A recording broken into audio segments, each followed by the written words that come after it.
గోరంత గొడవ జరిగితే కొండంత కోపమా నన్నుదిలి నువ్వు ఉండగలవ నిజం చెప్పవమ్మా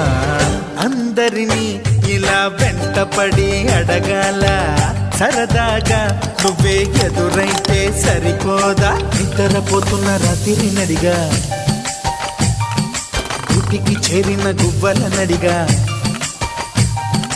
చల్లగాలి నడిగా ఆ చందమామ నడిగా ప్రియురాలి జాడ చెప్పరేమని అందరినీ ఇలా వెంటపడి అడగాల సరదాగా నువ్వే ఎదురైతే సరిపోదా